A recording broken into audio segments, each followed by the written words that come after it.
When I woke up in the hospital, the white lights above me blurred into halos. The doctor's voice sounded distant.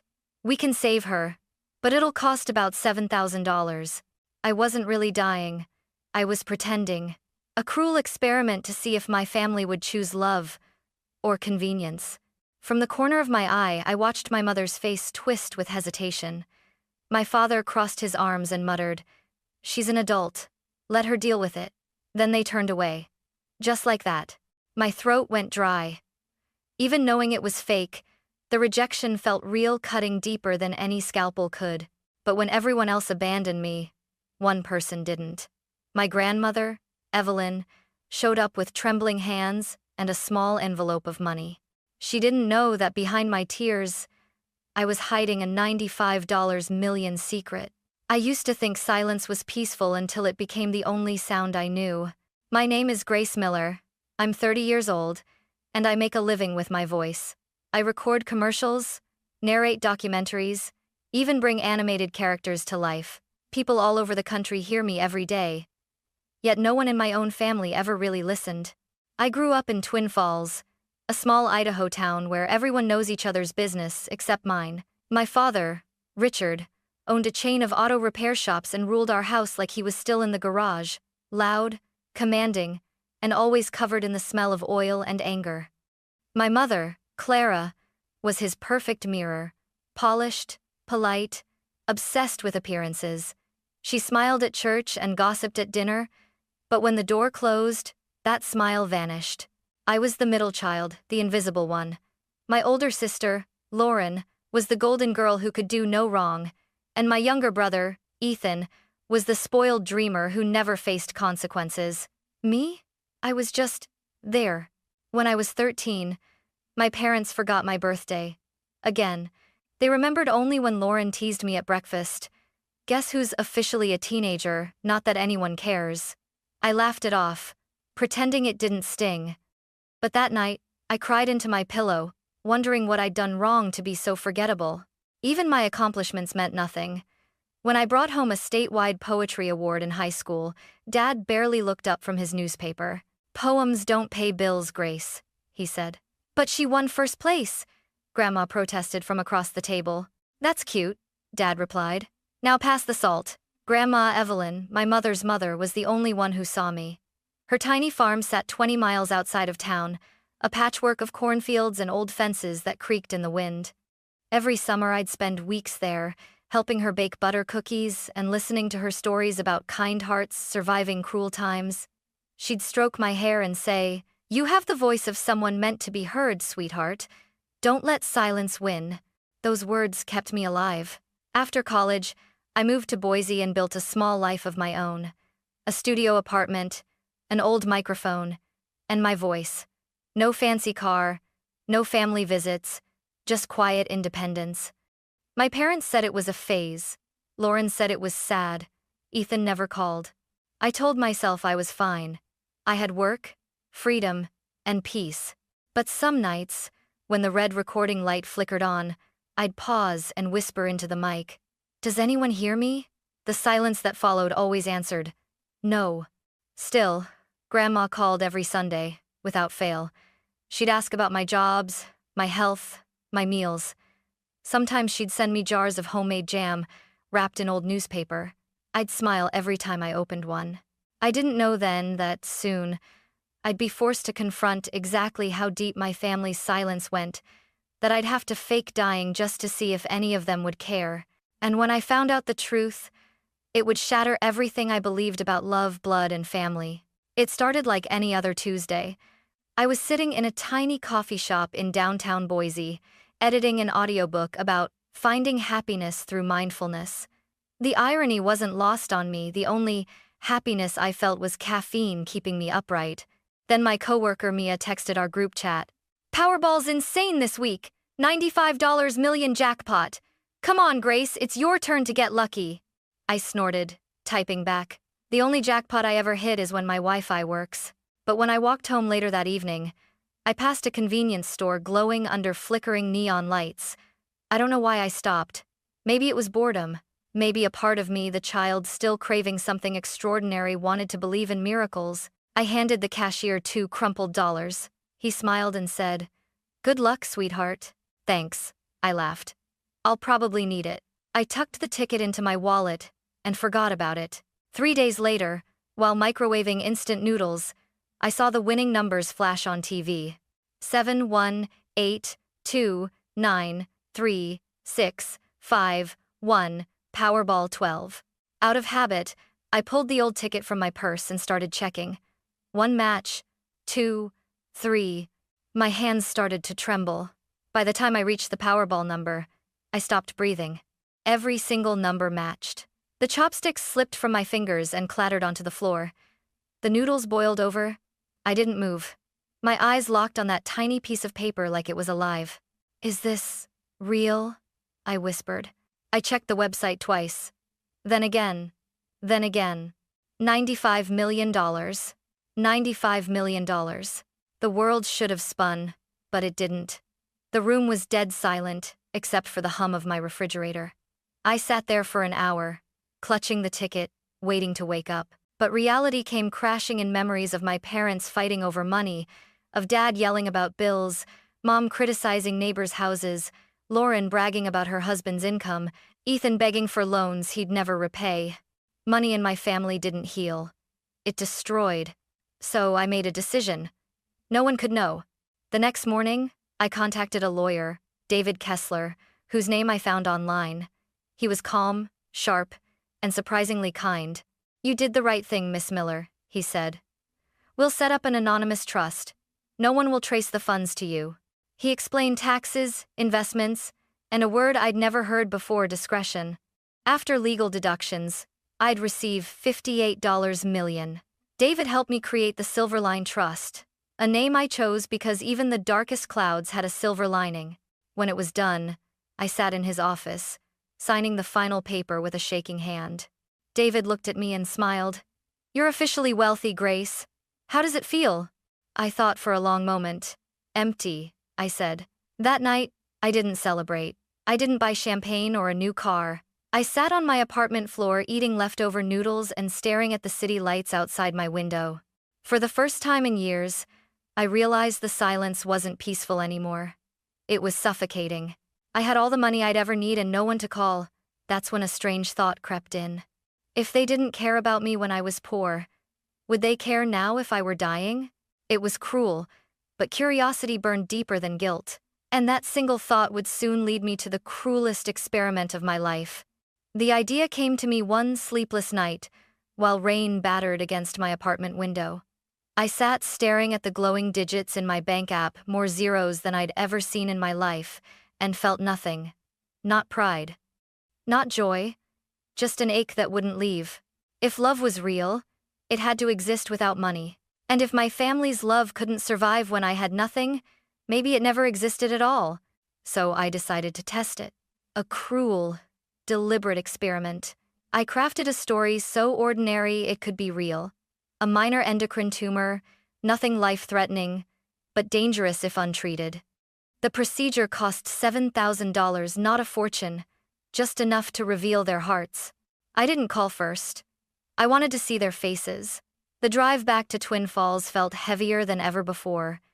The familiar landmarks, the water tower, the small diner where Dad used to take us for pancakes, the endless fields all looked faded, like memories that had lost their color. When I pulled into my parents' driveway, the porch light was on. For a brief second, I almost turned back, but I took a deep breath and walked in. Mom opened the door first, wearing her perfect pearl earrings. "Grace? Why didn't you call ahead?" Her smile was more surprise than warmth. "Hi, Mom. I just needed to talk." Dad sat on the couch, watching a football game. He glanced up, nodded once, then looked back at the TV. Lauren was there too, scrolling on her phone, and Ethan lounged beside her, shoes on the coffee table. I stood there like an outsider in my own home.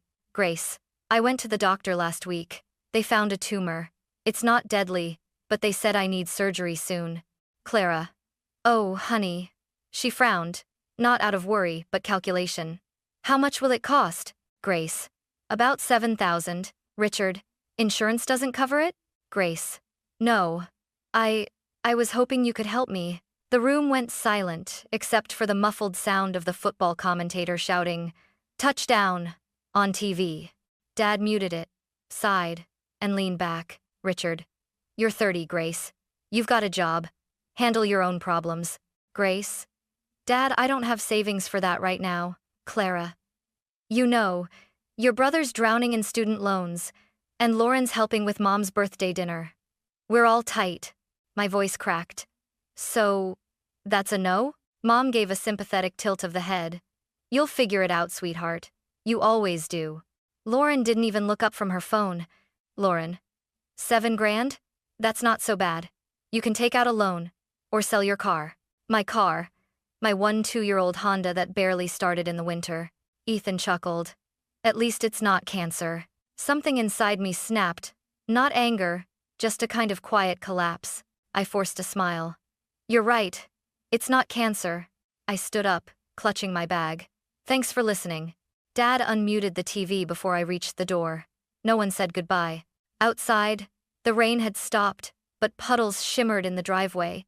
I sat in the car for a long moment, staring at the house, the home that had never really been mine. My throat burned as I whispered, "I just wanted to know if you'd care." When I finally started the engine, the headlights caught the apple tree out front, the one Grandma and I had planted when I was 10. It was still there, gnarled but alive. I drove off into the night, tears blurring the road. By the time I reached Boise, I already knew the truth. The people who were supposed to love me most would rather save money than save me. But part of me still hoped maybe one person would be different.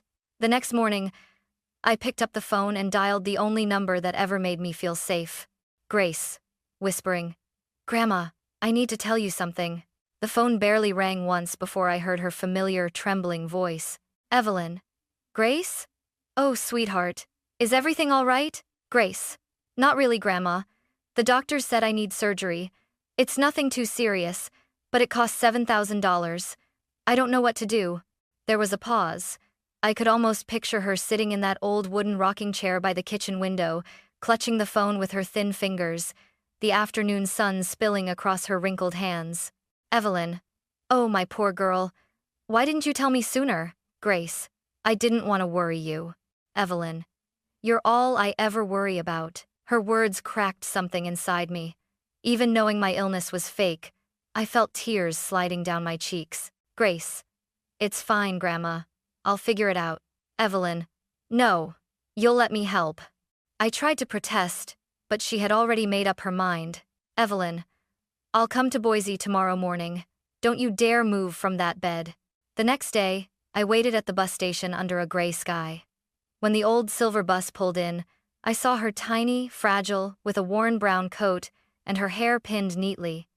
In one hand she carried a cloth bag filled with vegetables. In the other, a small tin box I recognized immediately. She smiled the moment she saw me. "Grace!" I ran to her and hugged her tight. She smelled like lavender soap and baked sugar. "Evelyn, you've gotten thinner," she scolded softly. "You're not eating enough." "Grace. I'm fine. Really." "Evelyn, don't you lie to me. I've been your grandmother too long for that." We took the bus back to my apartment. She looked around, nodding approvingly at my tiny space. "It's cozy. But where's the sunshine?" She pulled the curtains open, flooding the room with light. Then she reached into her coat pocket and took out an envelope secured with a rubber band. Her hands shook a little as she held it out to me. "Evelyn, there's $3,200 here. It's all I could get today. I'll find the rest somehow, maybe sell the old ring your grandfather gave me. It's just jewelry. But you're my girl." Ah, I froze. The air in my chest turned heavy. "Grandma, no. You can't. I can't take your money." "Evelyn. Grace, listen to me. I've lived 82 years. What else is money for, if not to help the ones we love?" She pressed the envelope into my hands, her gaze unwavering. "You'll take it, and you'll get better. That's all I want." I broke. I hugged her, crying against her shoulder like a child. For a long time, she just held me, her frail arms stronger than anyone else's I'd ever known. That night, I made us tea. She brought out her tin box, the one that had smelled like heaven since I was little, filled with her homemade butter cookies. "Evelyn, Do you remember when you were 10 and we burned the first batch? Grace, laughing through tears. You blamed the oven, Evelyn. And you said maybe it was a sign we should eat ice cream instead. Smart girl. We laughed until my stomach hurt. For a moment, it felt like the world had reset, like all the loneliness, the rejection, the tests, and the lies had melted away under her warmth. Later, when she fell asleep on my couch, I stood by the window watching her. Her face looked peaceful under the dim light. In that silence, I realized something: she wasn't just the only one who cared. She was the only one who ever had. And I made a silent promise right then. Someday, somehow, I'd make sure Grandma Evelyn never had to worry about anything again. Even if she never learned that the poor, struggling granddaughter she'd just given her savings to was secretly worth $95 million. I couldn't stop thinking about her after that weekend. Grandma Evelyn returned to her small farmhouse in Twin Falls, leaving behind the envelope I still couldn't bring myself to touch. It sat on my desk, old, crinkled, wrapped in a rubber band, a reminder of everything money should mean. I stared at it for hours that night, the numbers glowing in my bank account feeling colder than ever. She had given me nearly all her savings, and I was sitting on millions. The guilt gnawed at me until it became unbearable. So I decided to do something that actually felt right. The next morning, I called my lawyer, David Kessler. Grace. David, I want to buy a house, but it can't look expensive, just warm, quiet, something with a garden. David, chuckling. You're probably the first lottery winner I've met who asked for something smaller. Grace, I don't want big. I want peace. After a week of searching, I found it: a cream-colored cottage on the outskirts of Boise, with a porch, 3 bedrooms, and a little patch of land filled with wild lavender. The moment I saw it, I thought of Grandma's soap, her scent, her warmth. It felt like her. I bought it the next day, paid in full. No one but David knew. Then I drove to Twin Falls and knocked on Grandma's door. She opened it, surprised. Grace, what are you doing here on a weekday? Grace, I want to show you something. Evelyn, you didn't buy another sickly plant that needs my advice again, did you? Grace, laughing. Maybe, but you'll have to see for yourself. She grabbed her coat and followed me into the car, still confused. During the drive, she kept asking questions I wouldn't answer. You're smiling too much, she teased. What kind of trouble are you hiding, young lady? When we arrived, I parked in front of the cottage. The afternoon sun painted the lavender fields gold. She stepped out slowly, her hand covering her mouth. Evelyn. Oh, Grace, it's beautiful. Who lives here? Grace. We do. She blinked, not understanding. Grace, you can't mean... Grace. Yes. It's ours. I bought it for us. You're moving in with me. Her eyes filled with tears, the kind she tried to hide behind laughter. Evelyn. Sweetheart, no. I can't let you spend your money on me. Grace. You already did, Grandma. You gave me everything that mattered. She reached for my hand, trembling. You're sure? Grace. I've never been more sure of anything. That afternoon, we sat on the porch steps, sipping tea while she watched the wind dance through the lavender. It smells like heaven, she whispered. You remembered. We spent the next few days moving her belongings, her rocking chair, her photo albums, and that tin cookie box that somehow made every place feel like home. I helped her hang her favorite curtains in her new room. She insisted on paying for groceries, which led to an argument that ended in laughter and cookies. At night, she'd hum old songs while I worked on voiceover projects upstairs. For the first time, my apartment's loneliness was replaced by the soft clinking of her teacup, the quiet rhythm of life shared with someone who truly cared. It wasn't about the money anymore. It was about belonging. Sometimes, I'd wake up early just to hear her humming through the kitchen, the smell of bread filling the house. She'd look at me and smile. You finally look happy, Grace. And maybe, for the first time in my life, I was. But even as peace settled into our lives, a part of me couldn't forget the silence that had greeted me at my parents' house, the blank stares, the indifference, the way they turned away for $7,000. That wound still pulsed beneath the calm surface. And soon, something would happen that would rip it open again, this time, in front of the whole town. The following months felt like a dream, not because of the money, but because of how simple life had become. Every morning, I woke to the smell of coffee and Grandma Evelyn singing off-key to her radio. She'd hum some old country tune while trimming the lavender, and I'd record voiceovers upstairs, smiling to myself. For once, the house wasn't filled with silence. It was filled with life. But inside me, a storm was still brewing. I couldn't forget that night at my parents' home, their cold expressions, my father's voice telling me to handle my own problems. The memory replayed whenever I looked at the old envelope Grandma had given me. One evening, as we sat on the porch, Grandma told me about a neighbor back in Twin Falls. Evelyn. Poor Mrs. Dalton. Her roof's been leaking for months. The town keeps promising to help, but no one ever does. She lives alone, you know. Grace. No one's helping her? Evelyn. They say there's no budget. There's never a budget when it's the poor who need it. Her words struck me like lightning. All this time, I'd been hoarding my secret, terrified of how my family might twist it. But maybe, just maybe, I could use it for something that mattered. The next morning, I called David Kessler. Grace, I want to start something, a foundation. Quiet, anonymous, focused on helping the forgotten. David, we can do that. What do you want to call it? Grace, Silverline Hope. Over the next few months, the foundation took shape. The first project, scholarships for underprivileged students in Twin Falls. The second, a new town library, something my high school never had. The third, and largest, a community health clinic, offering free basic care and low-cost treatment. It felt poetic, the illness I'd faked, becoming the inspiration for real healing. David handled the logistics. I stayed anonymous. When construction began, he sent me progress photos. Steel beams, white walls, a sunlit waiting room. Every picture made me cry. Then, one day, an envelope arrived in the mail. Inside was an invitation from the Twin Falls City Council. The Silverline Hope Community Clinic will open this Saturday. We'd be honored if Miss Grace Miller, the foundation's anonymous benefactor, would attend. I froze. I'd never planned to reveal myself, but when Grandma read the letter, she smiled. Evelyn, you should go. You gave that town something beautiful. Don't hide from it. Grace. But what if they're there, Evelyn?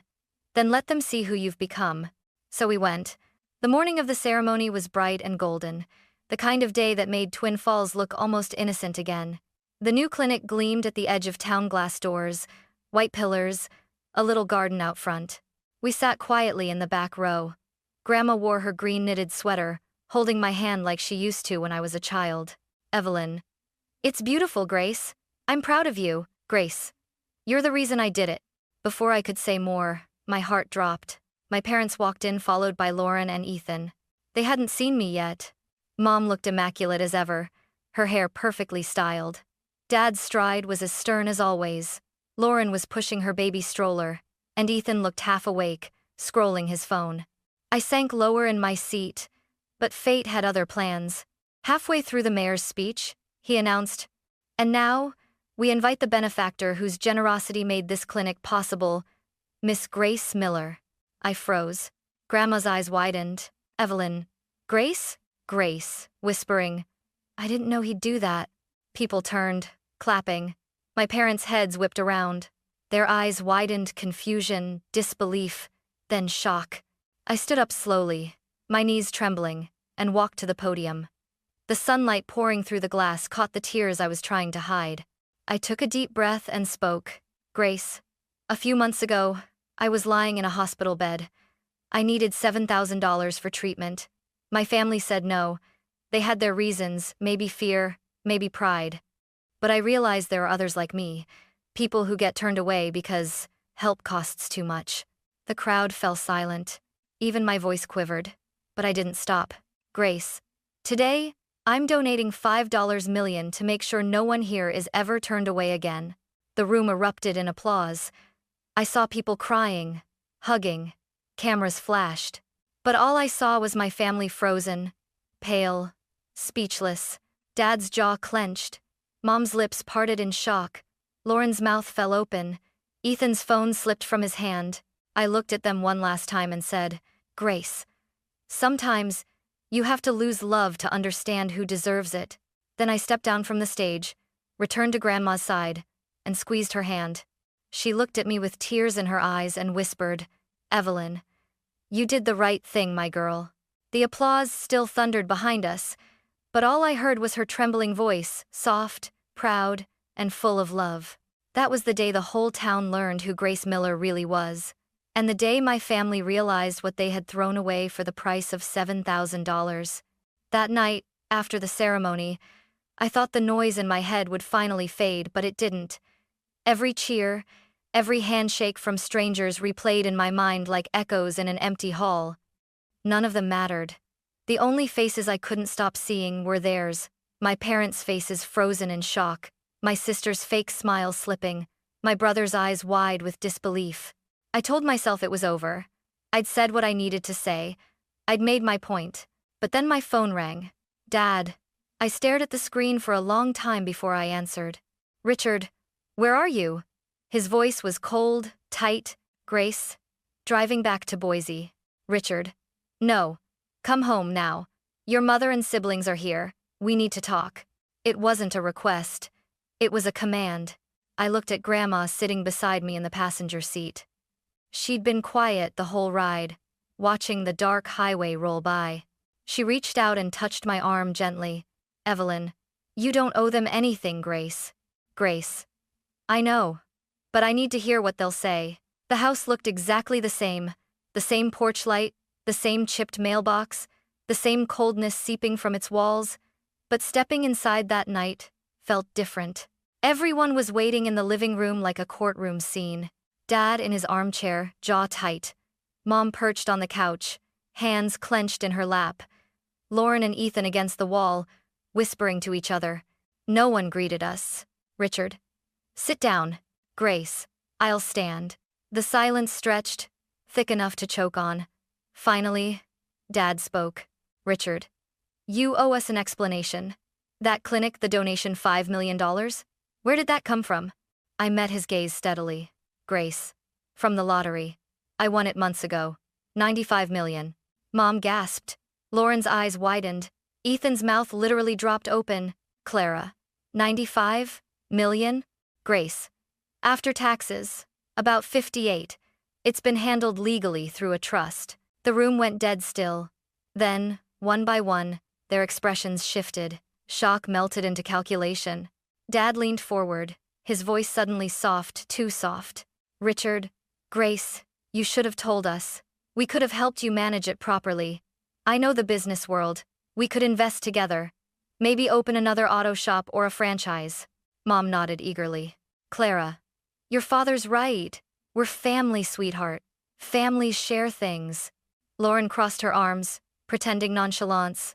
"Lauren. I'm opening a boutique downtown. It's small, but with just a little help. Ethan and I could use a car, just something nice for work. You know, a BMW or whatever, nothing crazy." I stared at them, each taking turns asking, demanding, scheming. Not one of them asked if I was happy, or how I'd been living, or even why I'd kept it a secret. It wasn't love they felt now. It was hunger. "Finally," I said quietly. "Grace." "No." Everything froze. "Richard." "Excuse me?" "Grace." I said no. "I'm not investing. I'm not lending. I'm not giving you anything."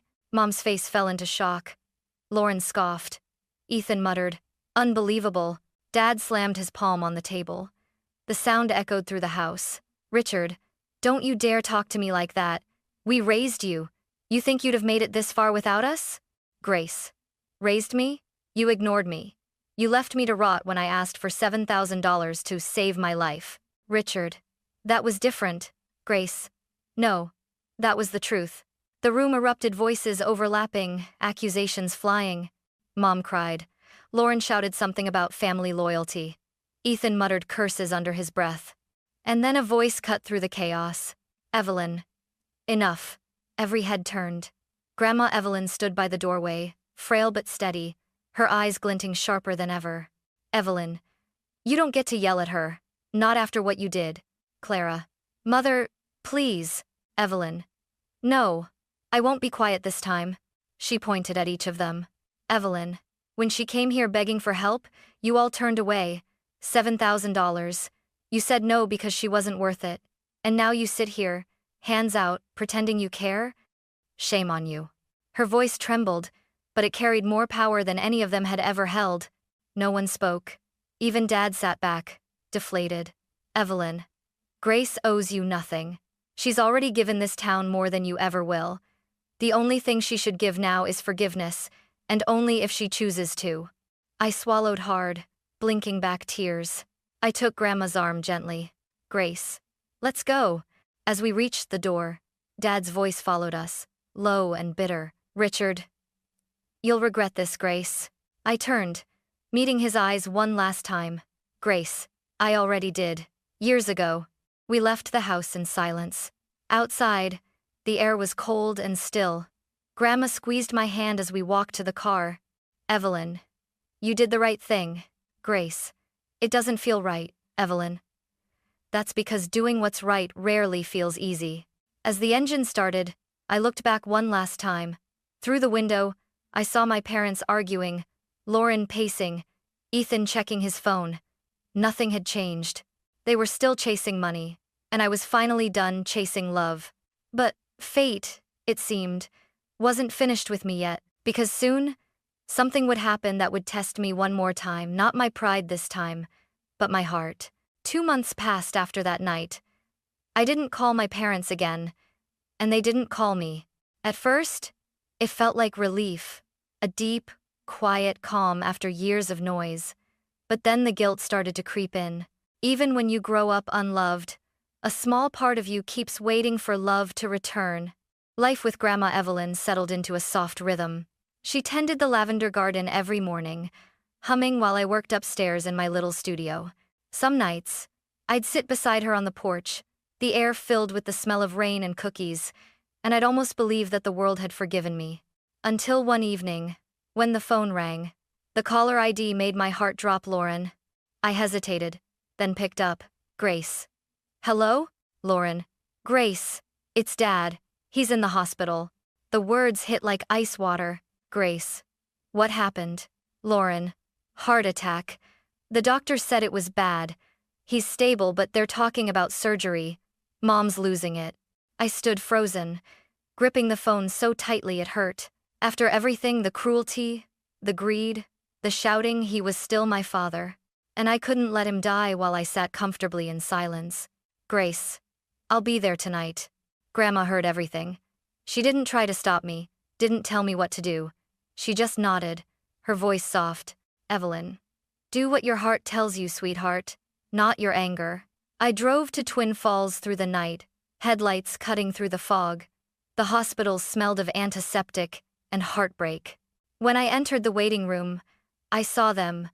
Mom pacing, Lauren crying quietly, Ethan sitting slouched in a corner, his phone nowhere in sight for once. Mom turned the moment she saw me. Her eyes were red, her voice cracked. Clara. Grace. You came. Grace. How is he? Lauren. They need to operate soon. It's expensive. Tens of thousands. We don't have that kind of money. The unspoken question hung in the air. They didn't ask directly, but I could see it in their eyes. Will you pay? I didn't answer right away. Instead, I went to find the doctor. He was kind but blunt. Doctor. We caught it in time, but he needs immediate surgery. The hospital requires payment up front. I nodded slowly. Grace. Send the bill to this name, Silverline Hope Foundation. Tell them it's urgent. He blinked in surprise. Doctor. You're the donor? Grace. Doesn't matter. Just make sure he gets what he needs. I signed the paperwork under the foundation's name. It was anonymous, invisible, just like I'd always been. For 3 days, I stayed in the hospital, sleeping in chairs, bringing Mom coffee, helping where I could. They never knew I'd paid the bills. When the surgery ended, the doctor told them the good news. Doctor, your husband's stable now. If the payment hadn't gone through so quickly, we might have lost him. Clara. Payment? But who? Doctor. An anonymous benefactor. Mom's eyes filled with confusion. Lauren frowned. Ethan just whispered, lucky us. I didn't say a word. When Dad woke up, he looked at me weakly from his bed. For the first time in my life, his eyes didn't hold disappointment or control, just exhaustion. Richard. You came, Grace. Of course I did. He nodded, too tired to speak more. I held his hand for a moment. It was cold, fragile, and in that moment, all the anger I'd been carrying began to dissolve. A week later, we returned home to Boise. Grandma was waiting on the porch, her eyes knowing before I even spoke. Evelyn, you paid, didn't you? Grace. I couldn't let him die, Grandma. No matter what he did. Evelyn. That's love, Grace. Real love, the kind that doesn't need to be deserved. I smiled sadly. Grace. Please don't tell them. I don't want them to feel they owe me anything. She hesitated, then said softly, Evelyn. Some truths must be known, not for your sake, for theirs. 3 days later, she proved her point. I was baking cookies when Grandma came into the kitchen, holding the phone. Evelyn, it was your mother, I told her. My heart stopped. Grace. Grandma. Why? Evelyn. Because people can't repent if they don't know what they've been forgiven for. That weekend, the doorbell rang. Standing there was my entire family. Mom's eyes were swollen. Dad leaned heavily on his cane. Lauren held her baby, and Ethan kept his head down. Clara. Can we come in? I nodded. The Lavender house had never been so quiet. They sat around the table, awkward and small, like strangers. Then Mom spoke first, voice trembling. Clara. Grace. We know what you did. For your father. For the clinic. For all of it. And I don't have words big enough for how sorry I am. Dad looked down. Shame written across his face. Richard. I was wrong. About you. About everything. I thought strength meant control. I didn't see that it meant compassion. Thank you for saving my life. Lauren sniffled, her mascara smudging. Lauren. I was jealous. Of your independence, of how Grandma loved you. I took it out on you. I'm sorry. Ethan finally looked up. Ethan. I've been stupid. All I ever did was take. But you still helped us. I don't deserve to be your brother. Tears blurred my vision. For years, I had dreamed of hearing these words: apologies, understanding, remorse. Now that they were here, they didn't feel like triumph. They felt like release. Grace. I'm not angry anymore. I just wanted you to see me. Not my money, not what I could give me. Mom reached across the table, taking my hand. Clara. We see you now. For the first time, I believed her. Grandma smiled softly at the end of the table, her eyes glistening. Evelyn. Now, how about we eat before these cookies get cold? Everyone laughed, fragile, awkward laughter, but real. That night, as the sun dipped behind the lavender fields, I stood on the porch with Grandma. Grace. Do you think they really changed? Evelyn. Maybe. But even if they didn't, you did. That's what matters. I wrapped my arm around her shoulders, breathing in the scent of lavender and home. I used to think winning the lottery would change everything that money could buy: love, repair old wounds, make people see me. But I was wrong. What changed everything wasn't the money. It was the moment I stopped needing their approval and started choosing love, the kind that expects nothing in return. Grandma looked up at me, smiling her tired, gentle smile. Evelyn. You found your voice, Grace. And this time, I knew she was right. Because for the first time in my life, when I spoke, I didn't need the world to listen. I already had everything that mattered.